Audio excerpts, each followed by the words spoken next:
Okay, here in part two, let's talk about weathering. That's how we break down the landforms, the surface of the earth. And there's different ways to do that, physical and chemical weathering. So let's see how that is accomplished. And that adds the material that goes on the slope.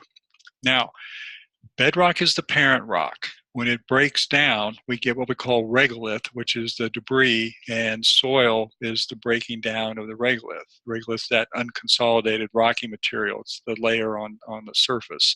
And it combines with other weathered rock, and soil comes from that.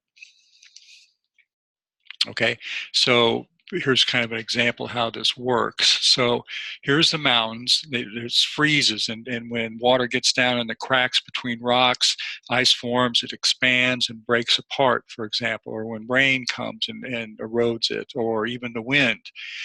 Vegetation, roots get down in between rocks and break the rocks apart. Mosses and so forth can do this from chemical weathering.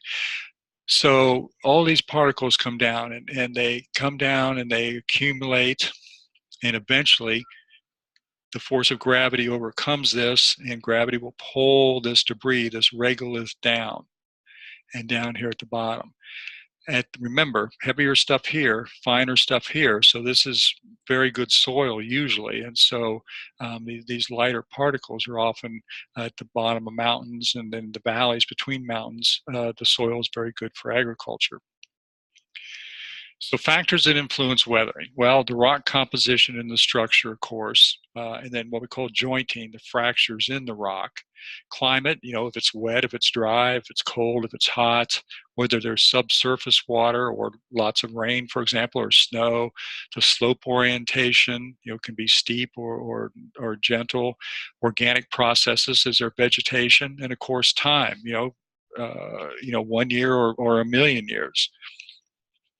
And not all rock weathers the same way. So you have to keep that in mind. Different rock types weather in different ways. So here's a typical hillside. Here's your bedrock. Here's your regolith, is this material right here. You got vegetation on there.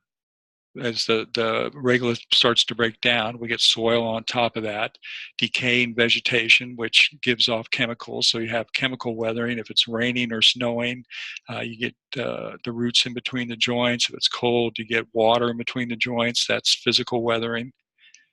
And you can see this where the tree roots force apart the rock joints.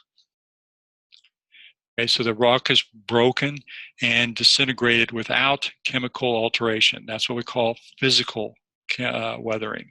And a good example is frost action, where water gets down between the cracks in the rocks, and when water freezes, it expands.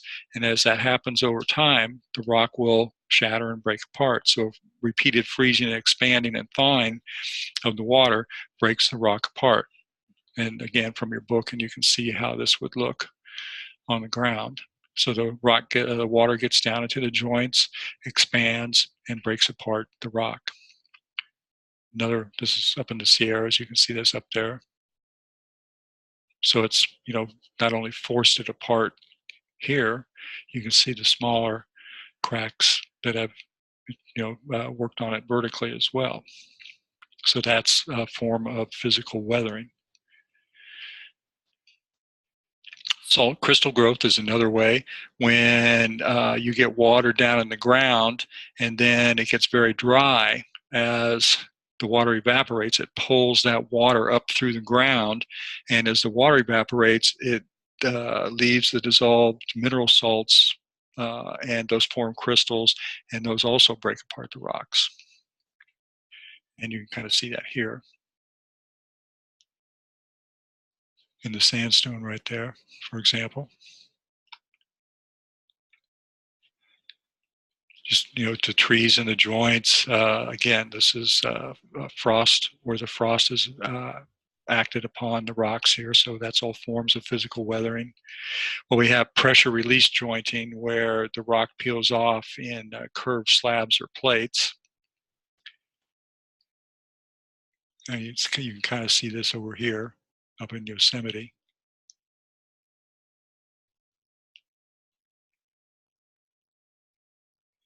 and then eventually it'll break down, and here it's just falling off the slope, so it comes down. The heavier material is up here, the lighter material will eventually end up down here. So this is the regolith, and that this was the mass movement. This through various processes, the rock overcame its ability to stay in place, became unstable, and we get mass movement. Okay, so that's into part 2. We'll talk about chemical weathering in part 3.